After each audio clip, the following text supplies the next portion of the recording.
All right, so welcome back to the Christian Witch Podcast. I'm your host, Chosen. I'm a certified professional psychic medium, healer, light work, whatever you want to call it. I'm just here to serve, do the healing work.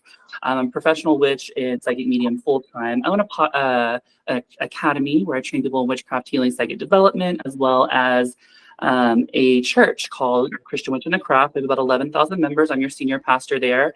And yeah, I don't really, you guys know me. This is like, we're in the middle of season 3. I don't feel the need to repeat the same thing every time, but I'm joined by a very, very special guest. I don't know if you've been on TikTok lately, but there's quite a few influential profiles that come across my page, and not all of them are saying very important things, but I did I was intrigued by this next guest, and I reached out and we've connected, and I'm so excited she's here. Her name is Moriah. You may know her as Moriah Does Magic. She is a advisor, a witch, a healer of her own spiritual ways. She does alchemy and shadow work.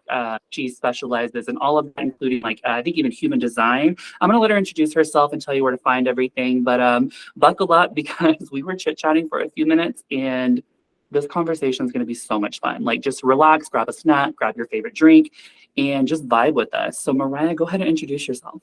Yes, hi. I'm super, super excited to be here already. I love the way you introduced yourself, though, whatever you want to call it. I love it. But yes, I am an eclectic witch practitioner and spiritualist of 8 years. I have been in full practice for 6 years working with energy, and I've been teaching for 3. So I specialize, like you said, in alchemy and shadow work. I also specialize in spellcrafting. So teaching people and others and creating spells in various ways. Yeah, so that is me. I have a lot of various kind of like topics and things that I go into, but overall, that's just kind of like the vibe of what I do. Yeah, for sure. I was gonna ask, what drew you to I want to say the craft, but you know what I mean, like the whole spiritual world in general. Like, what drew you there? Was it like something you stumbled into? Was it like something like you were obsessed with as a kid? Like, Yeah, what so, happened? I say this, and I ask that anyone listening hear me out. It was darkness, but in a way kind of like a lot of people kind of don't really think about. I was just kind of like born into an incarnation in this current lifetime where darkness just kind of surrounded me, from the parental aspects of this lifetime to just kind of like the way I was brought up, the various traumas I faced from a really early age, and they just kind of were relentless in my life. You know, I hit a place where I was just kind of like, I was 19, I was late in my teenage years, and everything that I felt like possibly could have gone wrong had gone wrong. And I just kind of hit this place where I was like, I believe in something. I'm not quite sure what it is. I felt things. Mhm. I was raised extremely religiously. So my family is very old fashioned, like Baptist, from like the backwoods of Appalachia. Like they are Baptist, and they're very old fashioned. And I grew up in those churches where they're just like, there is energy there, there's something deep there that lives in those people. And some of them are some of the best people you'll ever meet, and some of them aren't such great people, but you can tell the difference in the thing that those really good people have and the things that those other people don't. And it was just kind of like this attraction. And it actually was like the first time that I went to a concert, like a live concert as an adult, and felt that feeling of like good people and divinity in a place that wasn't church. And I was like, there's something here. Like, I got to go research this. And so I did. I spent 2 years in research. And that's where my path started 8 years ago. I just spent 2 years researching everything. I was very afraid. But my life was a mess. It was so chaotic. And I started to find things that I resonated with. And I tell people the hardest, like all the time, the hardest part is application, because in those 2 years, I gained so much knowledge, so much from, I'm very good at learning. And it was just so much retained information, but application was the one thing I didn't have. Like, just because I was in this field doing this work and like studying these things, I was still a mess and still making really bad choices. It was the start of a journey. But I spent those 2 years in study, and it just kind of has all developed very naturally in alignment from there. Even when I fought the alignment, very naturally in alignment. Yeah. Would you say, looking back, you realized that you were more naturally dispositioned or more naturally in tune with your intuitive abilities, and maybe that made it harder Or so like, yeah, so like it's actually strange too, because like I said, my family's from Appalachia, and like there's like this strange sense of like folk magic witch like mixed with Christianity there in a yeah, lot of lives. Because like those people were actively working with like elementals and like the nature and like things like that, and they were far more connected, I believe, to kind of like the spiritual realm than we think that they were. And my mother, it's really interesting. So I'm adopted, and when I refer to my mother, she is biologically my grandmother. So gotcha. she's like a bit older, but she raised and adopted me once it was necessary. And Mhm. I grew up listening to her tell me stories of the various women in our family who had these very strange talents. Like her mother could see spirits. Oh, And wow. right. And she spoke so openly about these just like very specific instances. And she just like told me these stories. And my mother is a very like a woman of faith. And to this day, regardless of what I teach, my mother is still very hesitant on all of these things. And I find it so funny that like she doesn't entertain those stories with me anymore. Because now that I'm so invested in them, she's like, we're not talking about this. And I'm like, no, I'm writing a book on hereditary witchcraft. Listen. Yeah. Ah, that's and awesome. and so like my mother used to tell me those things, and I just had like this knowing. So I'm claircognizant. That's my main talent. It always has been as a child. And I had this talent, and I just knew things. Like I knew things before they'd happen. And the adults, a lot of the adults in my life told me I was crazy, and I did not care. I'm an Aries, and I was a stubborn child, and I was like, well, you just because you don't understand doesn't mean I don't. And I never let them kill that Yeah. part of me, bro. I was like, no, I know better than you, adult person. Like, and so yeah, it was just kind of like this like drawing to, I knew there was something else out there, and like that feeling of just like divinity, I knew it existed. I knew I could connect to it. I had felt it in myself. It was my own experience, and I Yeah. knew that there was a path somewhere that had to suit me, because there was no reason that those experiences were for nothing, and I I just, completely understand.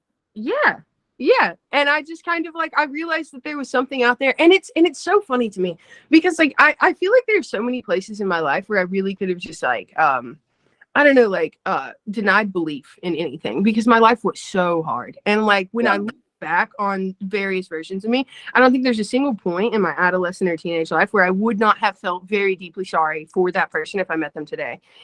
But like there was always just such a deep sense of knowing that there was something to be known, some higher power, something to connect to, Um, understand. And it always just kind of like brought me back here through all of that trauma. I was just like, I don't know what my purpose is, but it's somehow related to something I don't understand. And now I understand it fractionally and continuing to yeah. understand it. But yeah. I think that's really cool. It seems like you've always been really sensitive to energy on some level. What you mentioned, going to a concert and like feeling that like collective energy and like that first experience as an adult, and it reminded me of something significant in my spiritual journey that I haven't thought about in a long time. And people are gonna laugh when they hear this, but I right around the time that I started like seeking like the supernatural and like really chasing after divinity, I went to a Britney Spears concert after graduating, and it was in 2011. It was hold on, you guys. We're having a brief technical difficulty. I think Mariah's device went down.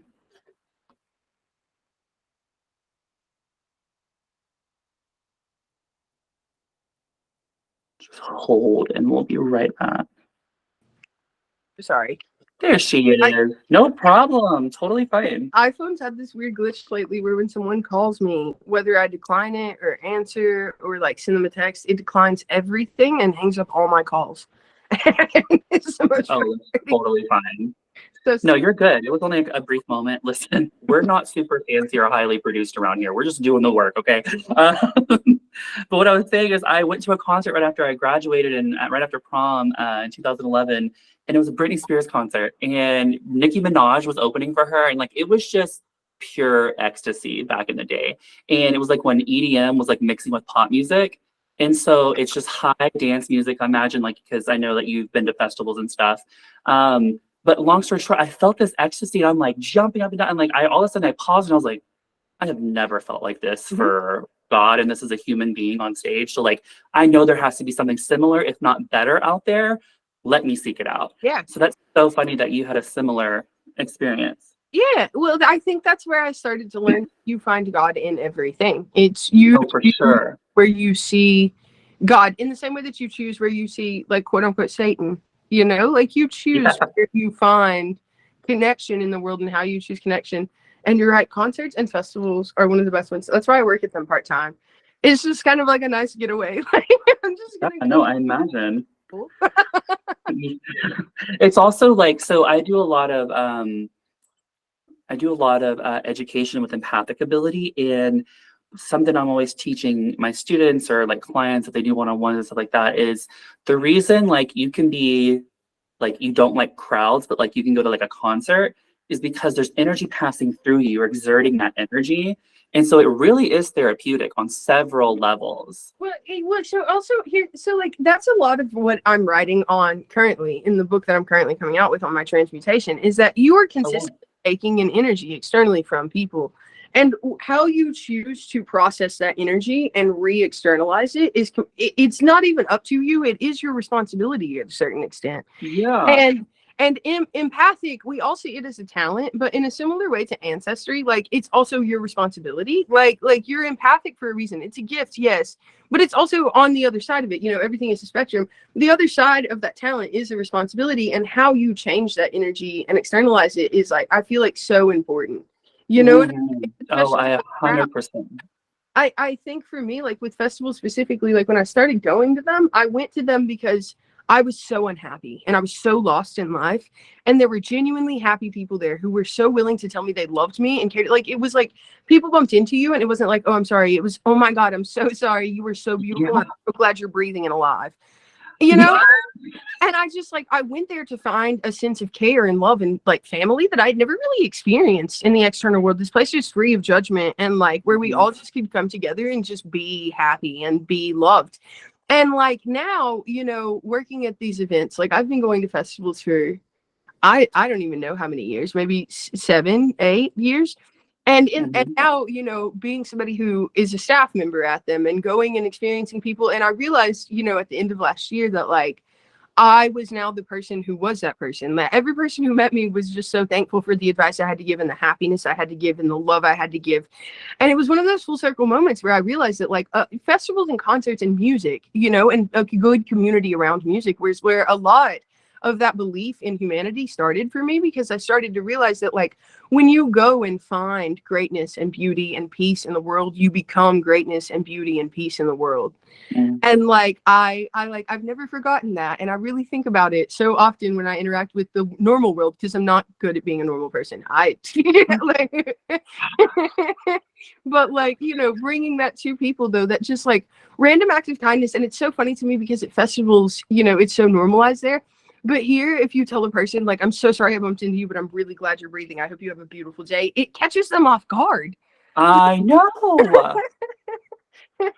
It's like being nice to people, like genuinely nice to people in a way that's like, I care about you as a human, is so outright strange. And like and you can see when a person has needed it, you know, because they latch on and they're like, thank you, and they'll have these cute little like 5 minute conversations with you. And then some people are like, fucking weirdo. I know. I'm like, I'm so sorry you're miserable right now, like on the inside, but like I was being so nice and I still hope your dreams come true. Leave me alone. Right, right. I don't always hope their dreams come true though. And I think about that though sometimes. It's really hard to step on my toes, but if you step on my toes and my energy doesn't fuck with you anymore, I'm not sorry for what happens to you. That was a hard thing to do. Like it's hard to make me Oh, decide. I know. But if you Yeah. don't get, like, maybe you shouldn't have pissed off a witch. Like, and I know the people listening can't see me right now, but like I just don't look like the person to fuck with. Like even if you told me I practice craft, like there's nothing about me that says, oh, I'm gonna make that girl mad. Like I look like I could look at you the wrong way and fucking kill you. Like I look like that person. Like That's so funny. That is so funny. See, I always like it throws me for loops. So like I do these events and like I go and I'll do like readings and I'll do them back to back for like hours. And they're 10-minute readings, so it's like a lot of people. Like I think the most I've done like in one session was like 35 people back to back straight. And it's like exhausting, right? And like thankfully I had mentors to teach me this, but every now and then you get what my mentor coined it as a bitch of the bunch. mm, And I was like, if she had never told me that, I would have just like they would have stolen my joy so easily, because at that moment, I'm not shielded. Like, I'm opened up, I'm doing readings, I'm serving you, and I'm telling you things, and just because you don't want to hear them, you're gonna attack me, like, especially when my guard's down so I can be vulnerable and help you. No, like, that is not acceptable. Like, you get the healing you need and get out of my chair. But anyways, moving on. I get that completely. Yeah. Okay, so what is like your, okay, so we know like the things that you specialize in, and like you offer a variety of services for people, but like what does like your personal like practice actually look like on like a typical day-to-day, or even like a special occasion? Do you have a daily practice? Do you have a weekly practice? Like, what does it look like? What are you more drawn to? Yeah. That kind of stuff. Okay, so I will say that I really believe in evolved paths. I believe that your path should change and grow. And my path in the last year, it's been actually a year exactly in November. Like in about it was Thanksgiving week, that my path changed like significantly, because I'm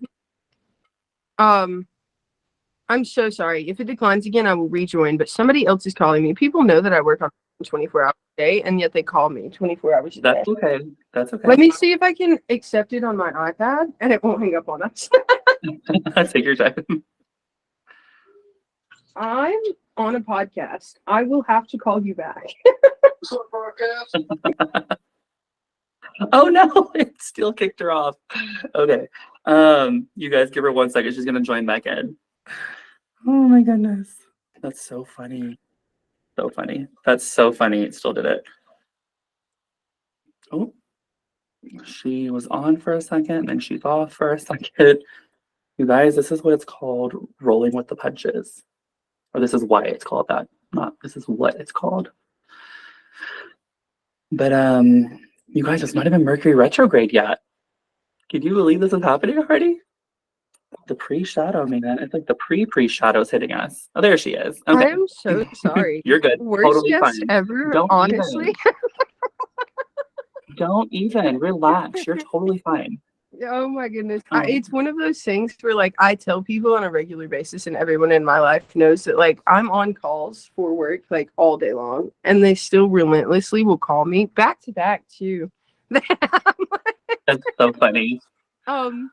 But yeah, so like in the last year, my practice has changed significantly, because when I got involved in all of this, like first spell that I ever like went to cast when I actually started working in energy, because like I said, I spent my first 2 years in studying. I wanted to understand everything I was doing before I did anything. So the first time that I went to pick up a spell, I realized really quickly that there was zero chance in hell that I would ever do another person's spell. I was just like, I had read them. I was obsessed with them, with reading spells. And I was just kind of like, I want to write my own, because like no matter what I needed, when you would read the intention of other spells, it never hit perfect, you know? And I was like, no, spell crafting is my thing. So for 6 years at this point, I had been, or 5 when this happened, I had been crafting my own spells. I specialized in crafting spells and utilizing spells in my own life. And it got to a place where it was almost ridiculous how effective my spell work was. But last year in November, that kind of came to a head, because it came to this place where like the spells were giving me exactly what I asked for with the spell. They were working perfect, but like the things that were like the outcomes, I was realizing very quickly weren't in alignment with what my path was actually working towards. They were in alignment with what my human, my ego, my shadow wanted, because I could do anything. And that's can be a dangerous place to be. So the universe and I kind of had like a sit me down, and I'm claircognizant. So I think that that's the first point to notate about my practice, is that I don't really use divination tools. I am my medium. I am my medium tool. I don't I use charms when I'm reading people externally, but I use charms because they're connected to things that I've experienced. So they're more of a connection for me to read a person clairvoyantly. I'm not reading the charms so much as their attachments to me getting inside of a person's energy who I'm not looking at if I'm on a live feed, or if I don't have a lot of time, like you're saying with 10-minute readings. So I'm claircognizant. I spend a lot of time receiving messages just like internally. And I've spent a lot of years kind of sorting out what my higher self sounds like, and what my lower self sounds like, and like what external like entities and energy sound like. So we kind of have like a little sit me down, where it became a place where like I started training in what I consider, and there aren't really good human words for things like this, I find, but like sorcery in a way, where it's not I sit down and cast spells so much as I adjust and live in alignment. And if I need something to change, I energetically change it. If I can see the pattern I'm trying to change, and all I'm doing with my spell work is translating the pattern that I'm seeing energetically onto paper and then putting it on the human world, there's no reason that I shouldn't be able to shift and change that energy mentally, so to speak. And it's not that this will be my path forever. It's just something that I've been training on for literally a year now. So like, a lot of my daily practice comes down to living in alignment with myself, living a life that my higher self can live through. That means, kind of staying in routine, keeping myself up to date. It's not necessarily like, a chore so much as it's just kind of like keeping myself held up to the standard that I belong to. And that can change, and it does with what my practice looks like. Sometimes that can be more of like a lighting candles and spending time in just like a sacred space with my higher self. I'll do that for like a month or so. And sometimes that can mean being more generous to like the community and doing more volunteer work and doing more pro bono work for people. But yeah, it shifts and kind of changes as I'm learning different things and need to kind of like extend different energies. Like I said, I'm coming up on a year of this. So I'm thinking that we may be shifting soon, but I don't know. Waiting for it to drop. I will say that in the last week, I gained in like just kind of like a creative calling to write myself a spell. So like I haven't received that in a year. I've had things where I'm like, can't I write a spell? Like you can't let me just like I would fix it. Right? I have the perfect spell for this. I've had a lot of those, but I haven't had a moment where they're like, you could write a spell for it. So I'm thinking that maybe we're transitioning a little bit again, but yeah. So I hope that was a good answer. It is a good answer. It's wonderful. It's full of depth, and like I know, like when you're talking and you're giving all this information, sometimes it's like you're not catching all the little like nuggets you're dropping, but like you dropped a lot of really good nuggets in there. And it seems like your practice is very full of self-development and holding your and like really like taking accountability for your energy as well as being of service to the world. And I think that's the really like a really good sweet spot.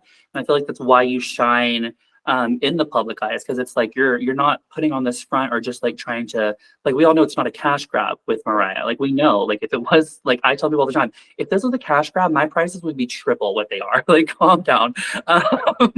So I think that's really cool. And I think, you know, like going back to like being in front of people, like you have this massive following, almost 250,000 people, but you're still so niche, but also like and really work with anyone that crosses your path. So like, what is that like? Like I know we talked about the personal side of things, but like, what does it look like working with so many different kinds of people? Like, yeah, so it definitely comes down to my specialty. We all have darkness in common, and that's why my demographic is what it is. And I think we spoke about that a little bit before, but like most of my demographic is women over the age of 35, and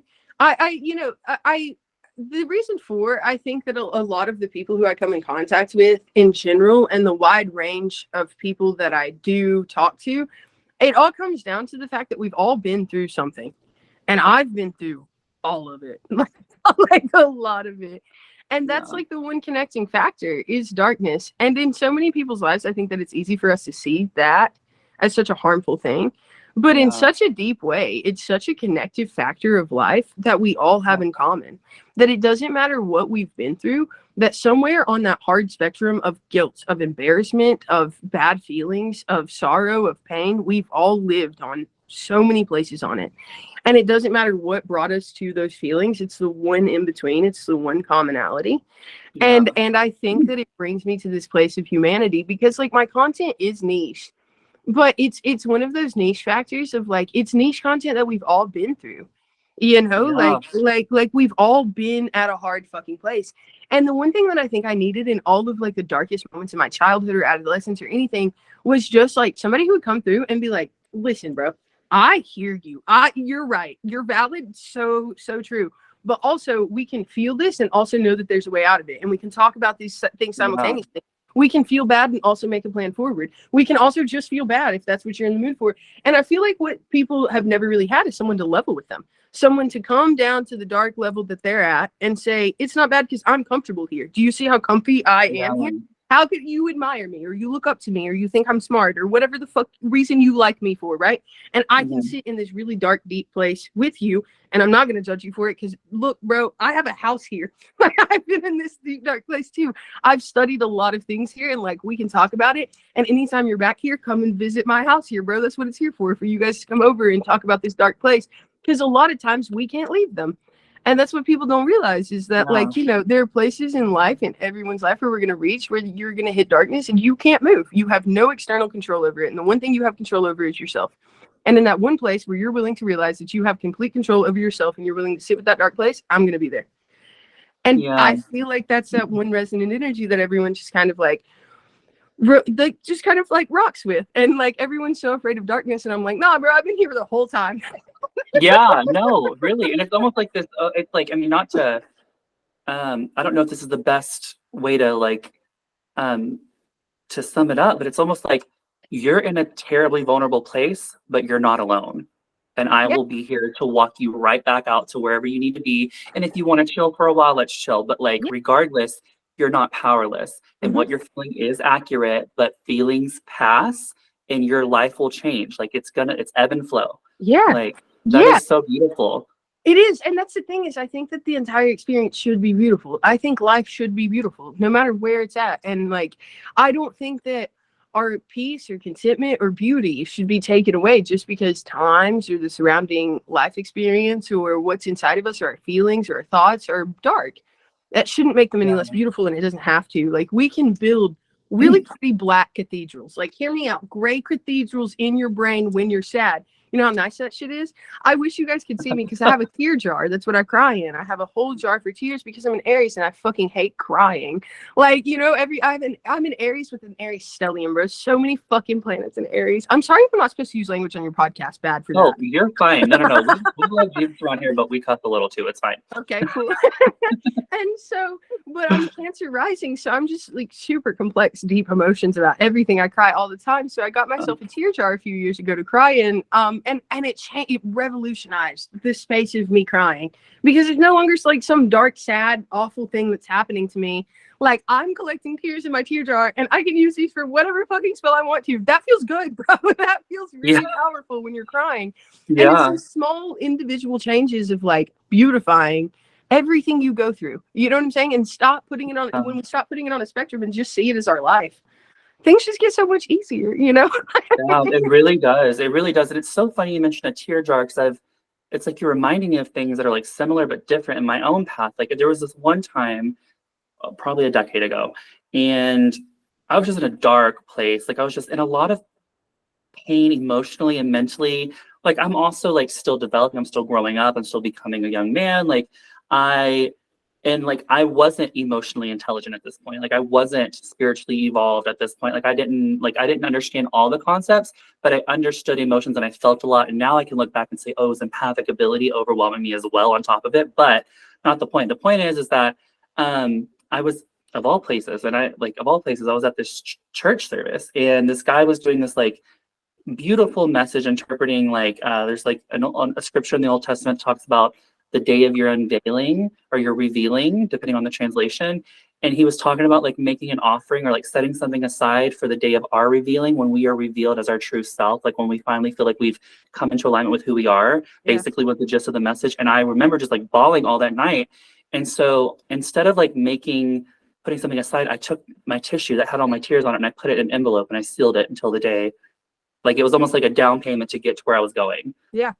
And I was just, that's so wild, because I haven't thought about that in years. And I didn't realize how magical that is. Like, yeah.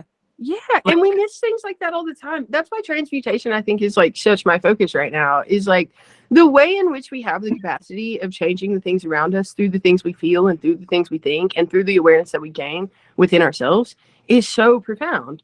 And we do, and you're right, we do these things subconsciously without actually acknowledging at first why we do them, you know? Like, I just found a perfume bottle in an antique store, and I was like, I'm gonna put my tears in this. And the first time I cried in it, it just changed things. You know, we subconsciously just know how to change our lives, and it's like we almost give ourselves little breadcrumbs. Like, come cry anyway. I love it. I think it's absolutely guidance, regardless of regardless if it's coming from your higher self, your guides, your angels, the spirit of the creator, like whatever, like you're like you like regardless, there's so many moments that we miss out on. And then also like we start doing this work and then we look back and we, hindsight's 2020. But something we mentioned earlier was that there's no wrong time to get involved doing the work. And that was something that you had said right before we started recording. I was like, okay, we have to stop talking and record because that was a nugget. But you said there's no wrong time to get involved with basically doing the healing work, basically doing your spiritual work and all that fun stuff.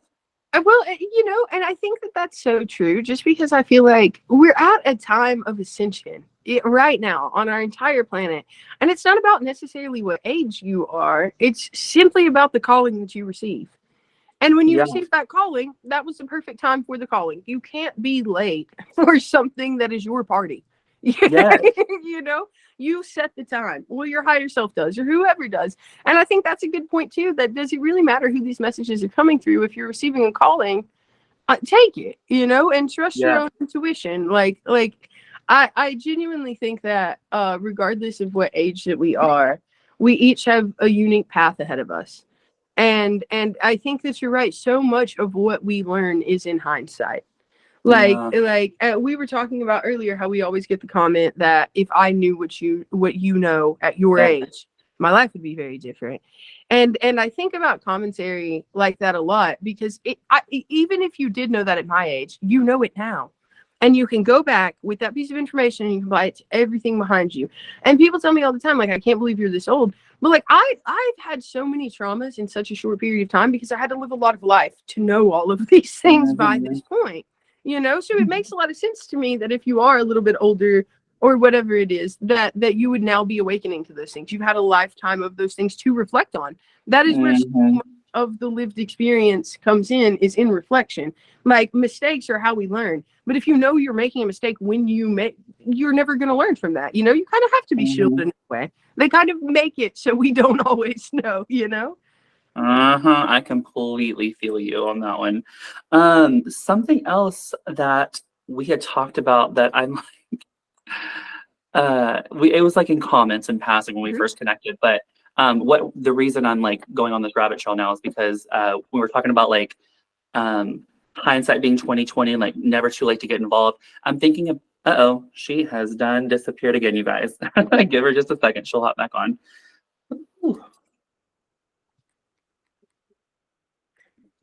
There you go. Okay, so something else that we had like touched upon, you were doing like a series of like Bible study for witches on TikTok, and I died laughing. I was like, we could have a great conversation on the podcast. But what made me like jump to this topic just now was like we were talking about like it's never too late to like get involved and start doing the healing work. And like I know a lot of the healing involves like the nonsense and the trauma that's done by the church, and we don't have to get too much into that kind of stuff, but it just reminded me of this whole topic. So like, what was that all about? Because I don't think I caught all the videos, but like I died laughing for a couple of them. You were like, listen, don't mess with the Christian witches. I'll tell you the like petty reason for that video, and then I'll tell you like the insightful educational reason for that video. To be completely transparent, my family fucking hates everything I do. They really dislike me. Now, like, my mom's cool, and like there are a couple members of my family that are cool, but like the rest of them can't stand that I carry our family name. Like, really just like don't approve of anything I do or any of those things. So like I really love any opportunity to really fucking make them mad, and things like that 10 out of 10 really make them mad. So like, just if I'm being honest about like the petty subconscious reason behind why I'm so adamant about like change, and it's my healing path, you know what I'm saying? That's how I'm healing my religious trauma. There were so many truths that I found in that religion that they brought me up on that I was like, hey, this applies to me. And and I'm like, it's in the Bible. God says that I can do it. Like, this applies to me. I can do this. And they were like, you're crazy, or like, that's of Satan, or like, da da da. No. And so, like, for me, really going back into the Bible and revisiting those things healed me so much as a person. So, like, why would I not hand them to other people and really help other people and heal other people while simultaneously sending a big fuck you to the people who tried to hold me back in life? Like, and I really genuinely believe that there's no better revenge than success. So, like, not only do I want to make myself successful, I want to share that success with everyone else, because, like, and this is where I think the niche factor comes in, because, like, that healing for specifically the Bible, it's a big fuck you. And I don't, that's that's a bad thing, that's okay, because I've healed through it, so have several other people. And like I don't think that dark healing's always bad. Like, but genuinely, some of us were hurt through that.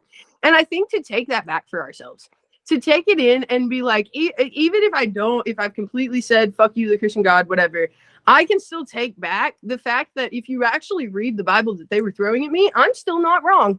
That like, no, exactly. That's the whole point, is like all the things you're tripping over were never there. They were never there. literally. Like, yeah, that's so funny, because like, so I mean, obviously the listeners know this, and I'm sure you have somewhat of an idea, but like, I am a Christian witch. I am also an ordained and trained minister. I spent my life in like ministry. I am writing a book on this. I'm a pastor of like literally an online megachurch, basically, is what it is for Christians, right? And so like that's part of our ministry, is healing that incorrect, harmful ideologies that man made up, because like, if nothing else, for the healing purpose. I don't care what you believe after, but let me just tell you that was never there, and I'm sorry because the church hurt you, and I am sorry, and I would like to do it differently. And so like, I feel like we connect there a lot, because it's like, no matter what you choose to do after this, I just want you to know, like, don't base your decision on like not believing in anything on ignorant people. Like, you can believe in whatever you want, but do not base it off of ignorant people trying to weaponize something that was only meant to heal. Yeah. And I think that that's the thing, is that like, I feel like the Bible is it can be genuinely such a source of moral code for some people. Like I've experienced people. My mother is a really good example of like a Christian person who's taken that Bible and used it for good in her own life and as a person. But I think that it's very much a metaphorical place where you can learn a lot of various things. And I think that when we start to look at it I view all religion in a very similar fashion, that they all have very specific facets of the truth that most closely relate to that group of people. And I really respect that. But that's why I study religion overall. I feel like they kind of all are looking at the same thing and all have a different perspective on it. And I respect each one of those perspectives. You know what I'm saying? With Christianity, I think it was a good starting place, honestly. Like, them people are devoted, boy. They refused to let me believe that there was no God. And like, you know what? I would say it was a bad thing. Like, I feel like, it's one of those places where I really look back at like the quote unquote trauma that I went through. And it was trauma, sure. But like, and I look at the way that it reflects in my life now, and like, I'm so grateful for it. Like, thank you, bro, for absolutely traumatizing me with the Hell House. Like, honestly, taught me a lot about what religion should and should not be. Like, to share that, I think is nice, and I think that it's beautiful for people like you to be practicing in past, because like for my first 2 years in my practice when I was studying, I was still very closely associated and very heavily considered myself a Christian, because I was afraid to do anything else. Like, I was kind of like, and I don't resent the time that I spent kind of studying these things. Even when I started considering like writing spells, things like that, it was like, I can do these things in the name of my God. And I realized very early in my studies that witchcraft is a practice, that every religion practices. Every religion, and you can utilize it in your religion, whatever that may be, in any way you choose to. And when I started to understand that, like when I started to practice like writing spells and things such as that, there was no issue in me doing that in the name of the Christian God whatsoever. And it's just one of those things of like, it's nice to see people who are just like growing in the practice and being like, I'm a Christian and a witch. Like, what a good way to tell the church you can be whatever you want. Oh, I mean, it really is. And also, like, I mean, so here, like, for me in my journey, like, and I won't spell out the whole thing, but like, my whole point is, in my walk, like, it was never about the religion or like the rules or believing because someone told me to or because I was afraid. Like, I had supernatural encounters my whole life, and I met who I call Holy Spirit very early in life. And so for me, it was very much like, okay, well, like, there's no doubt that you're real, but like, the character I know doesn't line up with some of this other stuff that they're saying. So someone's wrong, and it's probably not you. So let me see what the hell they're confused on. And that's kind of how I started. Like, I don't say deconstructed because that word wasn't a buzzword when I started doing this, but like, I refined, I removed, and I purified, I extracted the precious from the worthless. And that's, for me personally, it's always been about relationship. And I have this saying that somebody in my past, I don't know if it was a book or one of my favorite ministers or something when I was younger said, but They said religion's what you're left with when the spirit of the creator is removed from the situation. And I was like, oh my God, that's so true, because it's literally just a bunch of like rules and regulations. Like, and to me, it's all about relationship and living a healthy life and healing and like, you know, helping others heal. Yeah. And so I apply that anyway. It's not just great. Like, I love your views on that. That's awesome. And I found those videos so hilarious. There was one where you were like, you guys don't fuck with the Christian witches. Like, you're like, they have so much ammunition. Like, Dude, it was like, dude, the way in which like I have been like, I don't know if you've ever been like taught by a Bible verse before, like, but like I said, my family's from the mountains and they are religious people, and like the second that an old lady throws a Bible verse at you and it's a spell, bro. I don't care what anybody says, bro. They are straight up doing energy work on you, bro, when they say that shit. And when it hits you, you can feel it. And like, man, like there have been times where I've genuinely like pulled like scripture out of nowhere. Like, I swear to God, I've never known those words, but specifically, so like the one place I'm rude in public is Karen's. I hate people treating service industry people like shit, bro. I will get involved. I will get involved and I will cuss you out. And like, and the number of times it's just like a Bible verse has come out of my mouth and straight at those people to be like, you are literally living evidence of the opposite of what you're claiming to be. And the way that it just like quiets them, and those moments of realization of like, damn, my mom had some shit inside her. You know? I said that Bible. Yeah, no, I get it. Kill a person.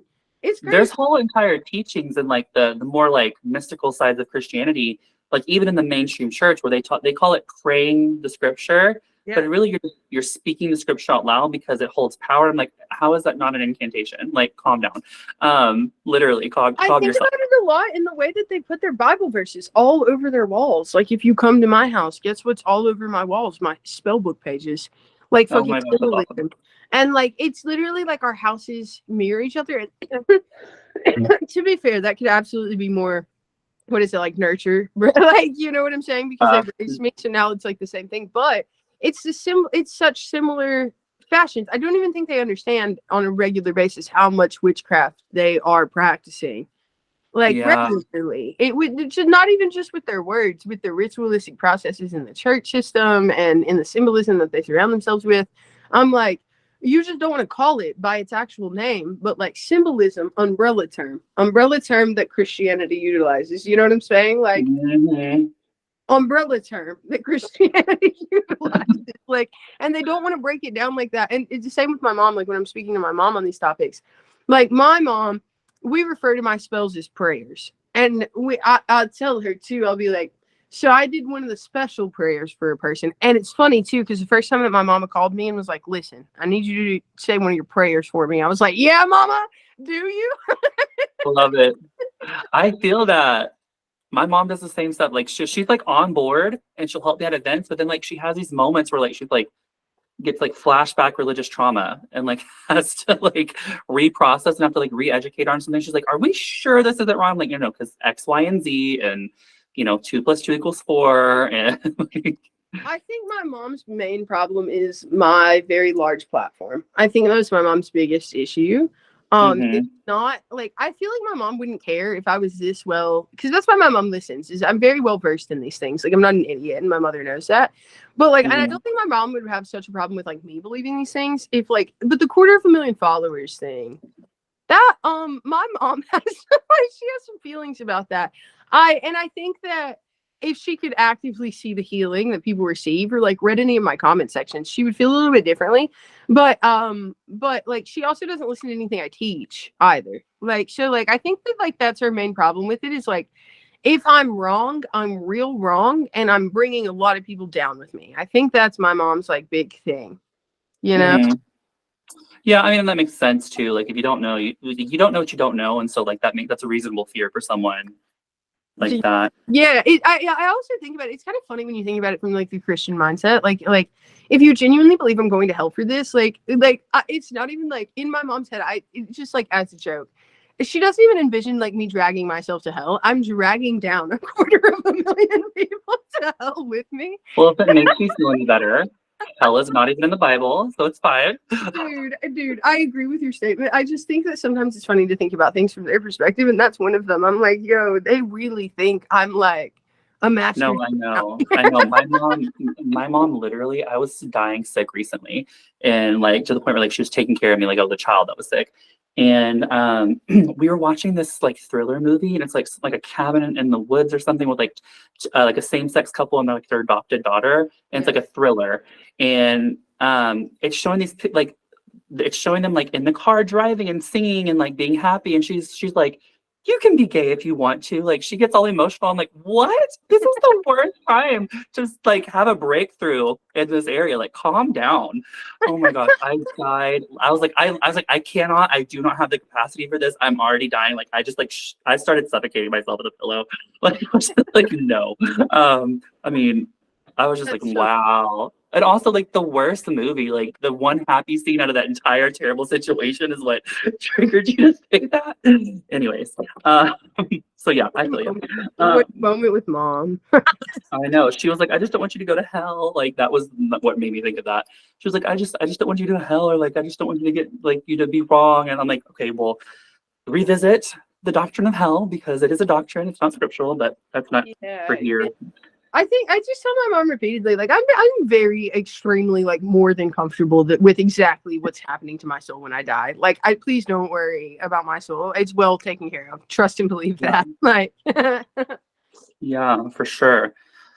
You mentioned spellbook pages, and if I'm not mistaken, correct me if I'm wrong because like psychic media mind, but you like have like several books, you like burn through them, right? Like you my god, unreal amounts of books. That's so funny. When did that start?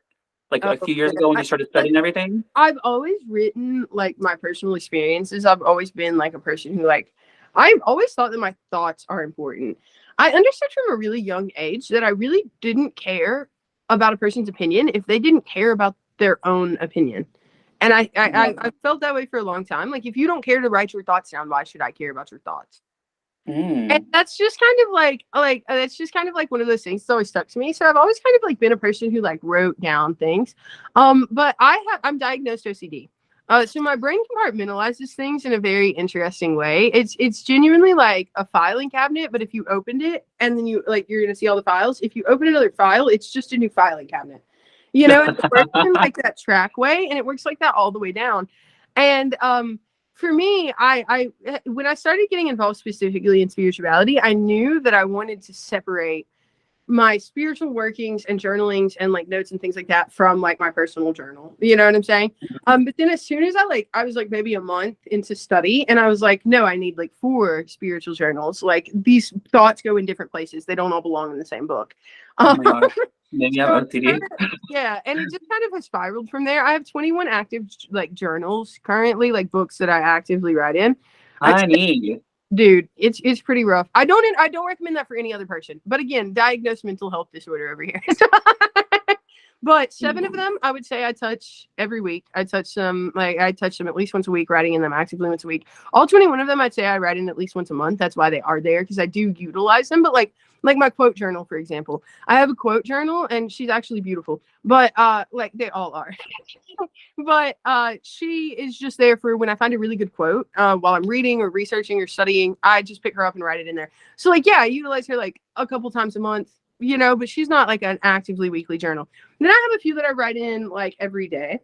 But yeah, I do write a lot. I have various places where I store various thoughts. They're all designed in very different ways. I think that when it comes especially to spiritual things and getting in touch with yourself as a person, that it should all be very romantic. And so like each of my journals has a very specific feeling, smell, texture that's really, it's very relative to what that journal is used for. So the second that I pick it up, I'm immediately invested in that energy. I'm immediately in that energy of like my shadow work journal is my shadow work journal. Like we're sitting down with that. Like we're about to write some real deep shit. Like we're about to confront some goddamn demons. And it looks like that. Like if you flip through it, there's like pictures of like knives and hearts and like fucking rain clouds and fucking Oh, umbrellas and things like that. And then if you go into my study journal, it's like this really complex place of like, it's like the book that you see in like movies where they're like this wizard and their spell book. Like that's what my study journal looks like. It's like flip out pages and like, pockets and like things tucked away. It looks like it was made 100 years ago. Like people, every time somebody sees it, they offer to buy it from me.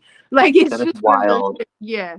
And then so like I have various things like that, and I use different books for just like different thought processes and different like ways of writing. I just like I kind of feel like I give each one of those pieces of me the space to completely express themselves uniquely, you know. Yeah. And I kind of take out the judgment, because I think that's the thing, is like some aspects of ourselves judge other aspects of ourselves, and judgment is so natural. So giving those each of those aspects just an individual space to be themselves without the judgment of any other part of me, it's a really healthy place for me to be. And yeah, so I do write a lot, like more than any other person I know, and my friends like joke about it all the time. Like I do have the nicest handwriting I've ever seen though, so like maybe that's just like a nice like symptom, you know. That's a benefit. Yeah, that's definitely a benefit. I know I fell out of like I used to, like my handwriting's not bad, but like when I go to like I really love the idea of like a good book of shadows, right? Like a nice one, like let's do the whole charm thing, let's make it cute, right? But like every time I mess up a page, it makes me want to scream. So which not really, I'm being dramatic, but like the Really? penmanship. Really solid piece of advice, because like I have the same thing. I'm not an artist, and I think that that's a thing, and I can kind of show you. I know you guys can't see, but I can kind of show you, just like brief and describe it. But Okay. just like the way that I've kind of like handled that within my own practice is just kind of like I scrapbook and I study or write at the same time. And the reason for that is, if you read into philosophy, like basically any philosopher, they all talk about how the best way for you to retain information or connect with higher sources is to activate your left brain and your right brain at the same time. So when you're designing and kind of like writing, studying at the same time, you tend to retain that information a little bit better. So like with my books, that's what I do, is I kind of like take pages and I'll write on them. Do you get what I'm saying? Like I'll write on small scraps of paper and I'll build up from there. And you can't really go wrong. And I'll take just scraps of like everything everywhere and write in between it. Like this is just tissue paper, you know what I'm saying? But it's decoration and like just like simple things like that can really upgrade it. Like when I was studying peacocks, hold on. Like when I was studying peacocks, I just went out and grabbed some peacock feathers, and it was just like really elevated the peacock page. Oh my gosh, that was amazing. That looks so good. Where did you get that book from? Did you build it? No, so the actual entire book came from Barnes and Noble. Oh, I see it now. Yeah, I recognize it. I just didn't see the front before. Yeah, $40. I was like, that's a steal. I'll take it. But kind of like introducing like junk journaling. If you go watch junk journal videos, they have some really fabulous ideas, just like kind of like craft sections. And I found that when you're gluing a piece of paper to something, even if you mess up, you can just glue a piece of paper over it. And then that's so funny. Yeah, and like because like whiteout's tacky, bro.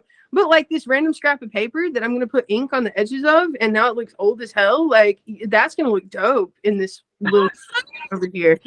And no one ever knows. I swear to God, every person who's ever picked up that book has been like, "That's amazing," and I'm like, "You have no idea how many mistakes are under those glued-in pages." That is so wild. Oh my God. So part of the theme of like season 3 here at the podcast is like practical tips. And I was going to ask you for practical tips next. And then you just gave me practical tips. So there you are. I got you. I literally, that's the entirety of my entire practice, is making it practical. If anything is a chore, it probably doesn't belong in your practice. And I think that there are times of like devotion where you're like meant to learn something new or meant to devote to anything.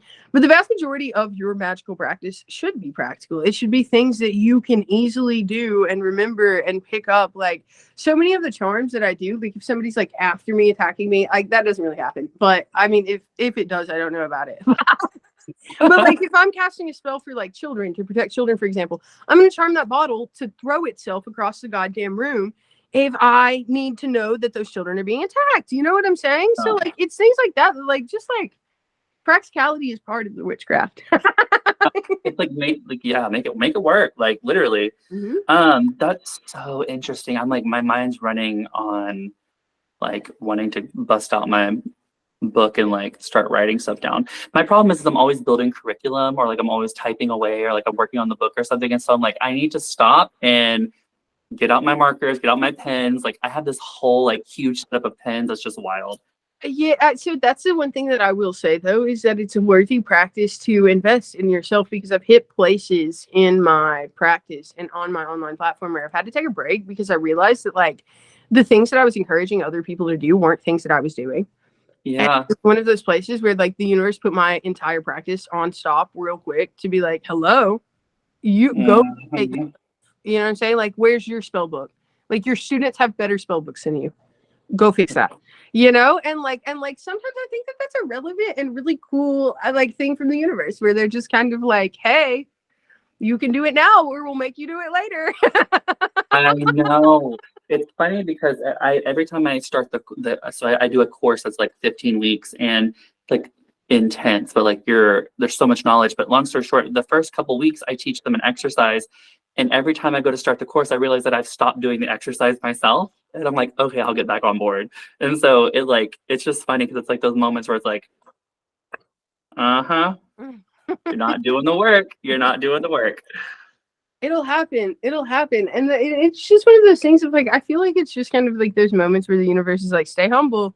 Hey. I know. I know. I actually I don't know.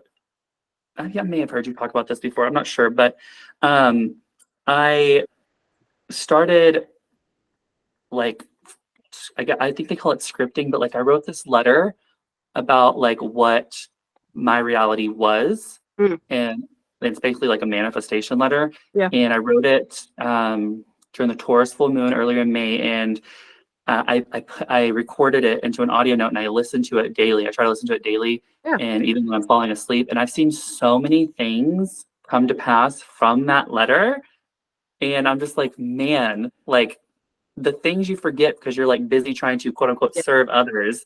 Mhm. Like, I think that service is so relevant to a certain aspects, but like I think that I learned a while back that the best type of example is the one you're living yourself. You know, yeah, and I think that service can be so draining sometimes, and we don't want to always talk about that because like we never want anyone to feel like they are taking anything from us. Like, no, this is our job. There's a reason that we do it. But I do think that that aspect just kind of like comes into play. And when we're talking about service versus personal investment, I like I hit a place where I was reading this book. It's 365 days of just kind of like mindfully raising your frequency. And mhm, the thing that came in literally today was doing an act of service or doing an act of kindness, like opening a door for a stranger, any of those things. And I realized when I read that those are things I do on a very regular basis. And yeah, very rare that I perform those acts of kindness for myself. And something that I've really been training myself in recently is because I've really been enjoying my what did the Christian girls call it? My season of singleness. Like I'm really enjoying I'm really enjoying my independence, and like it's a chosen thing, you know what I'm saying? Like don't get me wrong, the roster's there. They just don't get anything out of it except they take me to dinner every once in a while. And like and so I've kind of like been enjoying this aspect, but through looking at it, I've realized that like when that loneliness creeps up or whatever it is, that there's a certain aspect where like there are things that I would do for a partner if they asked me to do that I won't do for myself. Like if it was 2:30 in the morning and I was laying in bed with my partner and they were like, I really want a cup of tea, but I don't want to get up for it, I would go get them a cup of tea. But if I'm laying in my own bed at 2:30 in the morning and I really want a cup of tea, but I don't want to get up for it, I don't go and get that cup of tea.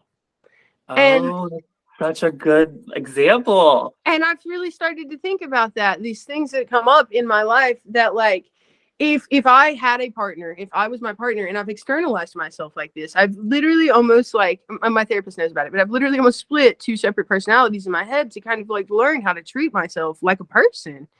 Because Yeah. like those of us who are invested in service and have been invested in service for so long, a lot of times we don't realize that it comes from people pleasing tendencies. And we Hmm. get to take care of ourselves when that happens. And I don't think that's the case for everyone, but I can say that at least it was for me. And there are small things like just like making myself a nice candlelit bubble bath because I had a hard day. Or just kind of like vacuuming the room before I go to bed so I don't have to wake up and do it in the morning. Just like the small things that I think of and care to do enough for a partner that I like don't do for me. And it's really revolutionized just kind of that relationship that I have with myself where I'm like, that bitch loves me. That's so funny. That's so good. That's like such crucial, like overall wellness advice. And I think like, this goes back to that whole like regular people just don't like know these things. Like you have to like figure it out. And so when you say stuff like that, it's like, oh wow, that's really sweet, that's really beautiful. But like some people are gonna hear this and be like, oh my, like I never thought of that. Like that's life changing. So I'm so excited. I'm so every now and then I get not every now and then, like it happens pretty much frequently, but we love getting messages about the podcast, but sometimes people will just be like, honey, that one liner saved my life. Like I'm just like, I am so glad. Dude, I think that's the funniest part about being public or being on a platform at all is getting comments like that where people are like, this is so profound, like genuinely, like this is the application that you just gave me is gonna change things for me. Or when people book appointments with me and they meet me face to face and they're like, you have no idea how much you've changed my life just through your video content. And it's sometimes it's like one of the strangest things to me about being a content creator is like, I'm really glad, but I didn't even think about what I just said. You know what I'm saying? Yeah. Like I'm really, really glad, but sometimes it's just like those things that slip through. And like being a vocal channel too ties into that a lot because it's just like one of those things like sometimes things come out of my mouth and somebody will be like, thank you so much, that changed my life. And I'll be like, thank the gods, bro. I have no fucking clue where that came from. That's not my knowledge. Like that one wasn't for me. But you're welcome. Listen, I don't know if I should say this on. Okay. The other night I was live and it was like dying down. It was like dead. And a global superstar was in my freaking live. And like literally, I didn't even see who it was at first. They were just like, I was talking about empathic ability, which you kind of refer to as transmutation and stuff like that. And like how to do that kind of stuff. Right. And they asked, well, how do we let go of that energy? And I started answering and I read the name. I was like, wait a minute. And I clicked on the profile and I was like, there is no way you're in my life right now. And they were like, yeah, ha, ha, ha. And so I was like, okay, so in a serious manner, like this is what I would recommend to anyone. And I taught her how to ground on the live TikTok. And she was like, you have just changed my life. Thank you so much. And I was just like what in the world? Bro, Like, I'm testing that she books with you. Oh, I know, right? Like, yeah, I know. She followed, and I was just like, that's so freaking cool. I texted like my closest friends, and like she was like, I have to go to sleep now, but like you changed my life. Thank you so much. And she's like, I don't know what coins are, but she like sent me coins, and she anyways, my point being is when she left, like the other like 10 people that were left over, I was like, are we just gonna ignore that just happened? And they were all like, you did so good. We were so nervous. We didn't believe it was real. I've been so nervous. Genuinely, I would have been terrified. I know, and typically I'm good with like people who are like somewhat like famous, right? Like I'm not really scared of people, but I was not expecting that one. I was just like, oh my God, you're like Kardashian level famous. Like, see, for me, I'm not scared of famous people if I'm meeting them face to face, but I don't like live, like the live aspect of things where you can see me and I can't see you. That is a social anxiety that is really hard for me to get past, bro. Like whether I'm doing charm readings or just vibing on live, like something about like several hundred people watching me and I can't see any of them, or the people who are talking to me seeing me and I can't see them. Like something about it is just like social anxiety, bro. Social anxiety. yeah. No, I get it. I get it. Well, that's technical, but I was gonna say I typically every now and then I feel like an influx of energy is what we refer to it as.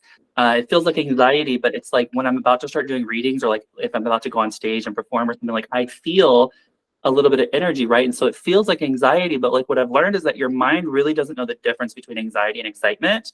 Yeah. And so if you just tell them I'm excited, it's like all of a sudden it like takes a different tone and like there's a different flavor to that feeling. Yeah.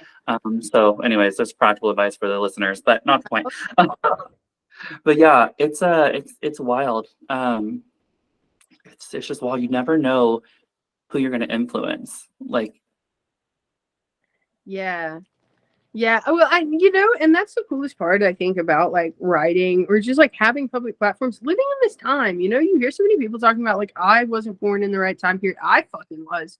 I love I definitely was. I love my cell phone. I really like how convenient my life is. I love my public platform. I really enjoy TikTok. Like I know a lot of people hate on TikTok and like the like toxicity of it. I really don't experience a lot of that there. Very grateful to not experience very much of that there. But like I think that's the most profound part about having all these capabilities is sharing these things. You know what I'm saying? And like Yeah. talking about them and connecting. Like we live in such a profound time of connection. And like I understand what people say about like we've kind of stripped the humanity out of it, but like I don't live life in a way that I feel like I don't interact with people in person. I feel like I interact with people in person, and then I have completely different, unique connections with people online. And it's so cool. Like, especially Mhm.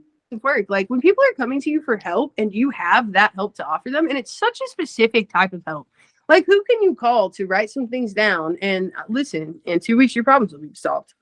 You know? No joke. And when you come into a person like this, or you know, in alchemy or whatever it is, shadow work, like you form relationships with these people, and when you have the help to offer them, like that's so cool. I know people from all over the world, all over the country. I have friends and other influencers, like all over the country that I can just go and meet and see, and I have, and I think that that's so special to be able to teach so many people and interact with so many people and connect with so many people from so many places. I do too. I completely agree. I couldn't have said it better myself. It's such a blessing, and like I like what's funny is like years ago, like when social media was like really becoming popular and everybody was like getting addicted to it, Yeah. I basically trained myself to not be obsessed with it. And then like if anything, like it bit me in the ass because now I'm like I don't post as much as I should, but that's not the point. I think it's such a good tool, and I think like I've even had people like in the past that are like conspiracy theorists, and they're like the government just wants your information. I'm like, honey, they have it. Like they got it. Like I was Bro, born, I got a driver's license, they got it. I Like don't. That's the thing, though. Is like, and like, some people are so like afraid of Big Brother. I don't care. I don't. I genuinely, I don't care. I like if I don't understand what people are so afraid of the government knowing about them. Like, I just don't give a shit if the government knows what I do. Like, I really don't care. Like, I'm not doing anything wrong. And if no the government's joke. watching me, there have been versions of me in life that have been doing a lot of things wrong, and they weren't watching me then, so why do I think that they were now? You know, it's like I don't give a shit. And people are just like, these ads are so weird, and I'm like, no, they're great. What do you mean? Every app that I'm on advertises me exactly what I want all the time. I'm not mad at that. My life is so convenient. I'm super good with it. I'm super So okay. convenient. I recently got a new phone, and it's the Google Pixel, and I freaking love this phone, and it's got AI built into the phone. Mm. And so like like okay, one thing that drives me, this is so off topic, but like well, not really. But like one thing that drives me nuts is like finding the perfect wallpaper. And this thing can literally generate the wallpaper of your dreams. Mm. It when you search for like Google searches, it summarizes everything with like AI results, like pulls it from everywhere on the web and gives you like the exact information you need. Like earlier, like I smelled something in the living room and we have the fireplace going.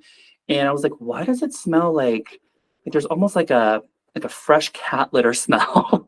And I was like, that's weird, right? And so I typed it into Google and it gave me like all of these reasons why. And it was like good information. Like back, like when you used to be able to Google something and like actually get an answer and not have to dig for days. Yeah. That we're back to that now. So so I agree. I love the technology. I love the convenience. It's so convenient.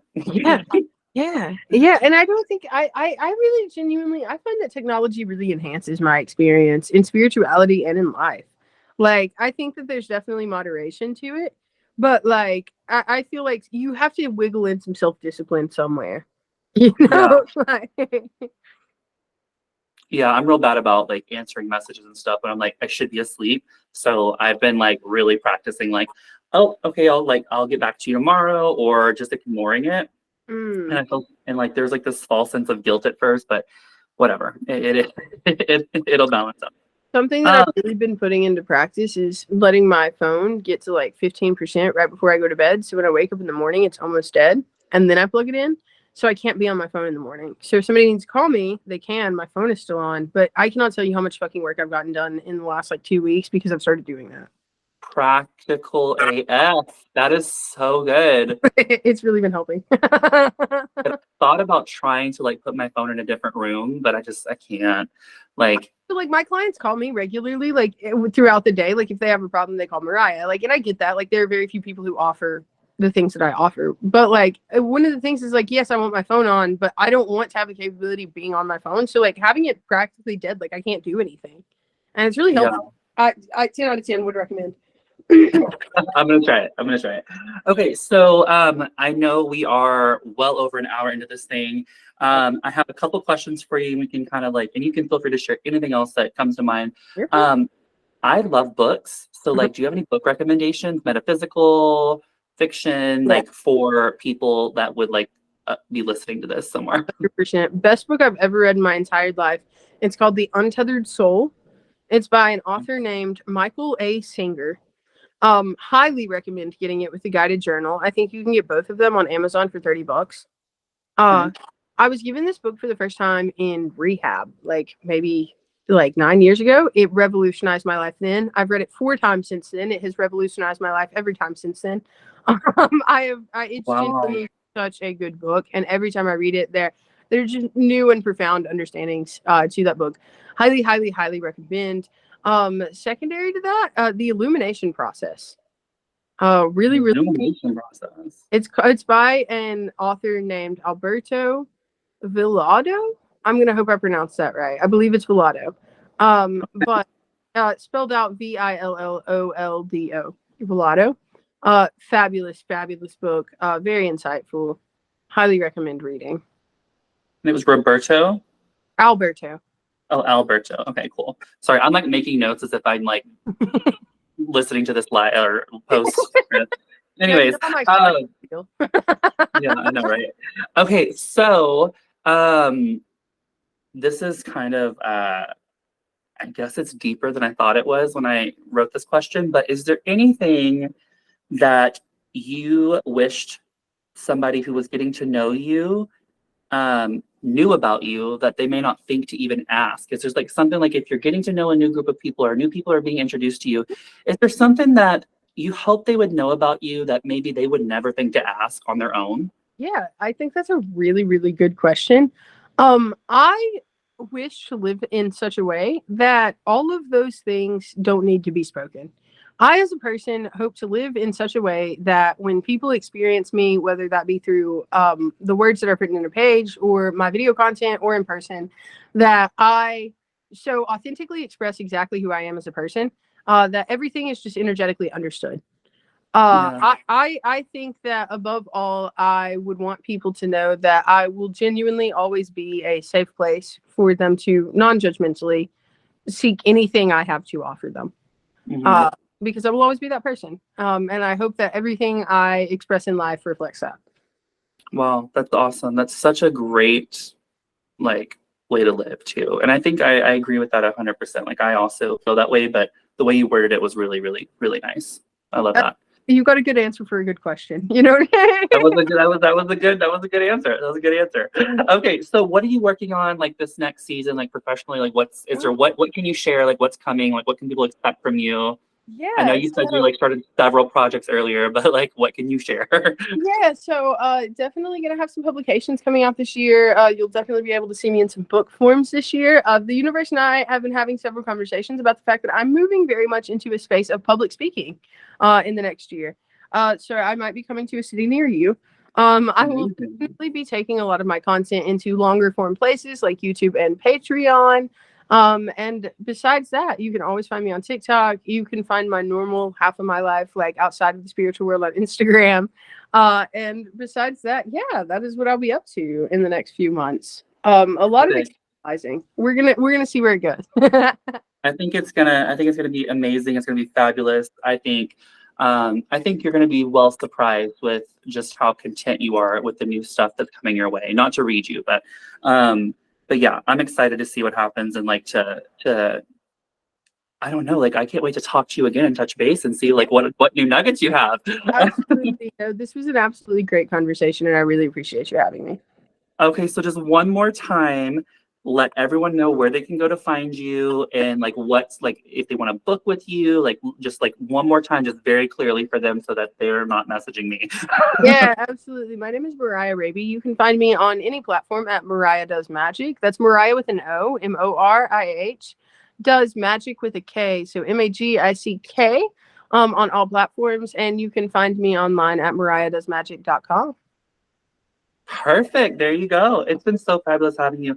Thank you so much. I cannot tell you how awesome it was to connect with you. I'm going to go ahead and end the recording, Yeah. hang out, and we will wrap everything up. But thank you guys so much for listening. I hope you've enjoyed this interview with Moriah. I know I certainly have, and I can't wait to see all the wonderful content she's going to be bringing forth in the different type of events that are going to be going on with her. If you need to get a hold of me for any reason, go to christianwitchhtx.com, or you can go to solo.to/christianwitchhtx, and that has kind of like all of my links in one place.